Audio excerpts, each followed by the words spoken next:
Harka fuunee shamaa akkam jirtu kabajamoo dhaggeeffattootaaf daawwattoota Keelloo Miidiyaa odeeffannoon guyyaa irraa of harkaa qabnu kunooti. Harargee lixaatti waboon tarkaanfii cimaa fudhatee loltoota bilisiginnaa 200 du'aan adabuu ibse. Oromiyaa kutaalee hunda keessatti lola gaggeessuu kan hime ABO waboon bakkeewwan garaa garaatti haleellaa gaggeessuu jabeessuu isaa ibseera. Loltoota mootummaa dhibbaan lakkaa'aman ajjeesuu himaa jira. Akka kanaan waraanni bilisummaa Oromoo tarkaanfii cimaa humnoota bilisiginnaa irratti fudhachaa jiruun loltoota sirnichaa hedduu du'aa fi madoon adabuu injifannoon boonsaa argachaa akka jiru ibseera. Waraanni bilisummaa Oromoo zooniin ba'aa godina Harargee lixaa aanaa Daaroo Labuu, Araddaa 40 fi godina Arsii ba'aa Araddaa Cabbii ganda qorii keessatti tarkaanfii cimaa fudhateen loltoota bilisiginnaa 200 ol ajjeesuun 75 ammoo madeessuu odeessi maddeen irraa arganne ni ibsa. Waboon tarkaanfii fudhate kanaan ajajoota waraana bilisiginnaa gulantaa koloneelaa fi birgaaderii irra jiran 3 du'aan adabuu dabalee himeera. Humnoonni bilisiginnaas guyyaa lamaaf alaabaa gadi buusanii gaddaamaa keessa akka turanis maddeen irraa wabeeffachuun gabaasni nuti arganne ibsee jira. Waraanni bilisummaa Oromoo injifannoo boonsaa argachuu isaa ibsus gama mootummaa bilisiginnaatiin tarkaanfii kana ilaalchisee hanga oduun kun qindaa'etti wanti jedhameen jiru. Guyyaa 3 duras waboon kaaba Oromiyaa Wallootti miseensota haaraa yoo eebbisu Harargeetti ammoo tarkaanfii fudhachuu isaa gabaasuun keenya kan yaadatamudha. Humna waraanaan gaaga'ama hammaataa waraanni mootummaa geessu qawween qolachuun murteeffatee qabsoo irra kan jiru ABO waboon miseensa haaraa leenjisee bobbaasu akkasumas tarkaanfii amma fudhataa jiru akka jabeessu cimsee himeera. Oduu keenyatti aanuun artisti Feeyisaal Abdurrahmaan qaamolee nageenyaa mootummaan hidhamuun dhaga'ame. Artisti Feeyisaal Abdurrahmaan humnoota nageenyaa mootummaatiin mana jireenyaa isaatii qabamuun hidhamuu dhaga'ame. Weellisaan kun kanaan duras bara wayyaanee keessaa ganna 10 ol hidhamuun dararaa argaa akka ture ibsamee jira. Guyyaa kaleessaa humni tikaa mootummaa bilisiginnaa weellisaa kana qabuudhaan Tulluu Diimtuutti geessanii hidhuu odeessi arganne kun ni ifoomsa. Hanga gabaasni kun qindaa'etti weellisaa Feeyisaal Abdurrahmaan mana murtiittis akka hin dhiyaanne ibsamee jira. Namni kun tibbana sirba faarsi bulaa qeequu baase jedhamuun ijoo dubbii miidiyaa hawaasaa ta'eera. Dhimmi faarsi bulaa fi milishaa miidiyaa jedhamanii akkaan wayitaa farfamaa jirutti namni kun dandeettii qabuun waa'ee faarsi bulaa weellise. Hojiin isaa kun kan isa yakkisiisu ta'uu baatus qaamni mootummaa hordofee to'achuu isaa gabaafameera. Oduu itti aanuun magaalaa Finfinneetti qondaallee ABO Dachaasaa Wiirtuu jedhamu hidhamuuf gabaafame. Miseensota adda bilisummaa Oromoo adamsuun akkuma itti fufetti jira akka jedhu maddi miidiyaa ABO'n dhimma itti bahu sagalee bilisummaa Oromoo hidhamuu qondaala ABO kanaa balballoomsee jira.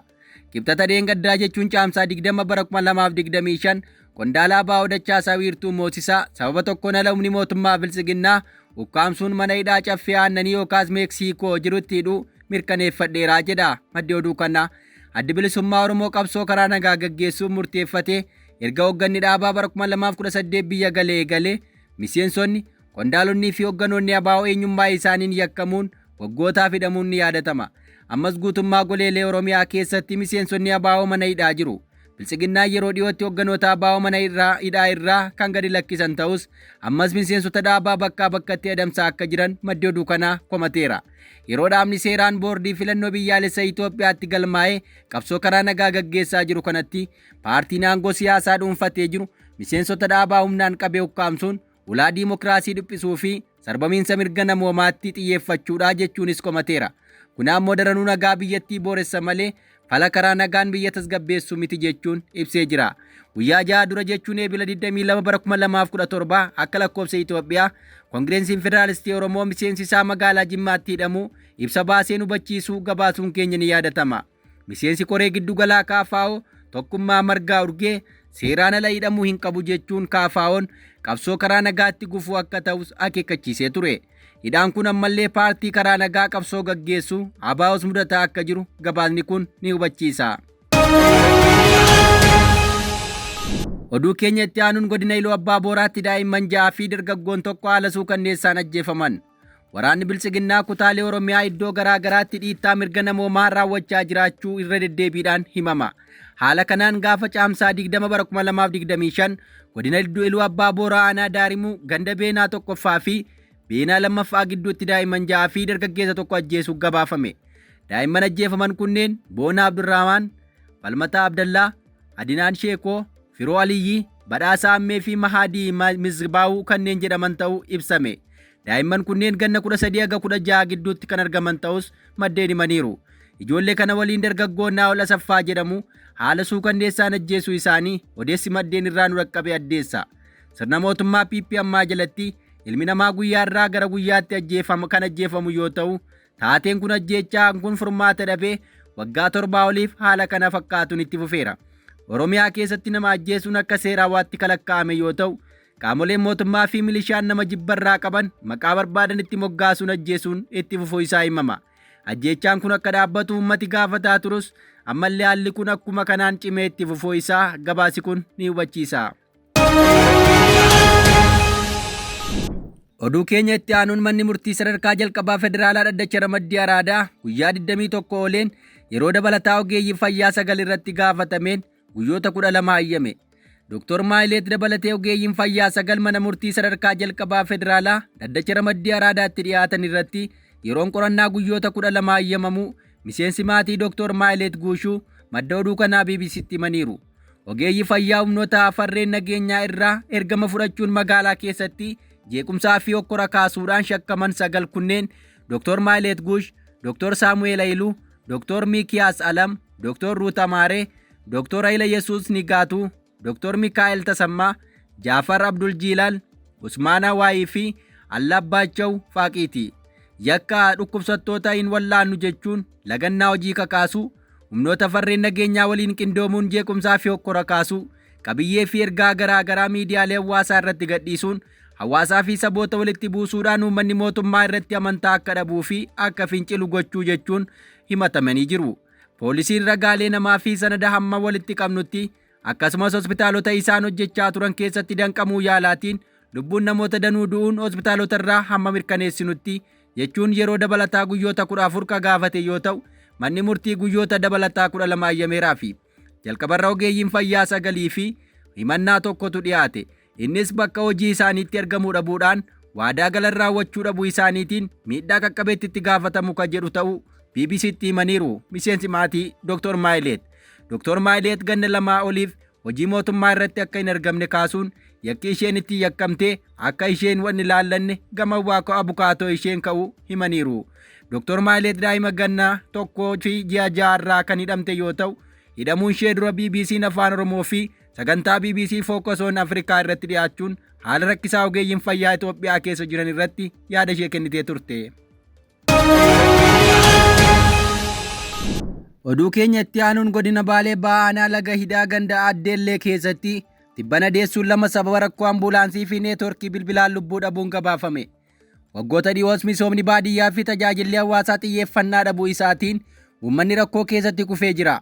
Adde Maariyaam Abdoo Awwaan sababa tajaajila dhabuun lubbuu darban keessaa kan maqaan isaanii nu dhaqqabedha. Awwaan bifa kanaan tajaajila ambulaansii dhabuun da'umsa irratti lubbuu dhaban hedduun akka ta'an odeeffannoon madda oduu kanaa OMN irraa dhaqqabe ni mul'isa. Deessuuwwan lamaan sababa kanaan ka lubbuu dhaban garaagarummaa bultii 10 hin caalle keessatti akka ta'e ibsameera. Godinni Baalee Ba'aa rakkoo bu'uuraalee misoomaa baay'ee qabaachuu kan yaadachiisan hawaasni hoggansi godinichaa tajaajila mootummaa akka gurguratu malaamaltummaa fi rakkoolee bulchiinsa gaarii hidda gadi fageeffatan furmaata akka barbaadan ibsan. Uummanni aanichaa haalaan miidhama keessa jiraachuu fi dagatamuu iyyataniiru.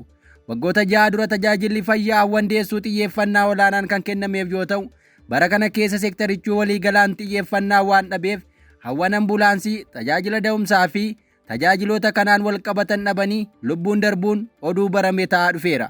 Mootummaan kun mootummaa magaalota sadarkaa fakkaatutti baadiyyaan waa hundaan dagatamee jiraachuu odeessi dhaqqabe kun ni mul'isa.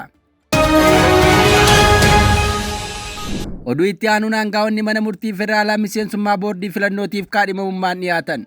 Pirezidaantii itti aanaan mana murtii federaalaa sadarkaa jalqabaa obbo Tasfaayee Nuyaayii fi pirezidaantii itti aanaa mana murtii federaalaa olaanaa Taakiltii Yimsiin dabalatee namoonni 6 kaadhimamtoota miseensa hooggansa hojii fi walitti qabaa itti aanaa boordii filannoo biyyaalessaa Itoophiyaaf dhiyaatan. Kaadhimamtoonni kasabdaneessummaa, saba, amantaa fi saalaa hubannoo keessa galchuudhaan akka ta'e koree miseensa boordichaa filatu beeksise. Filataan kaadhimamtoota walitti qabaa itti aanaanii fi miseensonni biraan 2 boordichaa akka bakka buufamaniif namoota 6 kaadhimamummaaf filatee ifa kataayise ibsaa Deengaddaa kaleessa caamsaa 21 bara 2025 baaseenidha.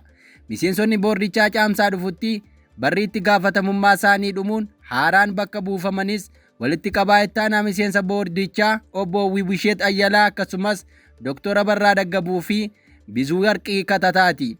Ministeerri muummee Abiyyi Ahimad aangaa'ota boordichaa kanneen bakka buusuudhaaf koree filattootaa kaadhimamtoota bitootessa keessa hundeessan akka lakkoofsa Itoophiyaa Ebila 1/21tti eeruu kaadhimamtoota fudhataa ture.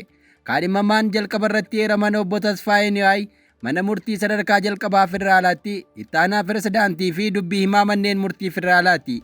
Kaadhimamoo lammaffaa obbo Tikiltii Yismaal ammoo pirezidaantii itti aanaa mana murtii olaanaa federaalaa turan. Kaadhimamoo sadaffaan Aadde Naasiim Daanyaa mana murtii olaanaa naannoo Hararii akka ta'an odeeffannoon arganne kun ni mul'isa. Aadde Daaroo Jamaalii fi Aadde Firiwoot Girmaas dubartoota akka miseensa boordii filannoo biyyaalessaa ta'aniif kaadhimamummaan dhiyaatan keessatti argamu. Kaadhimamoo ja'affaan ammoo Dr. Yaalid Hayilamaariyaam akka ta'es gabaasni kun ni ifoomsa. Egaa dhaggeeffattoota keenyaa odeeffannoon irra of harkaa qabnu kanan gammaa dhaggeeffattan ture. Oduu keenya guyyaa boriin haga walitti deebinutti nagaan nu tura.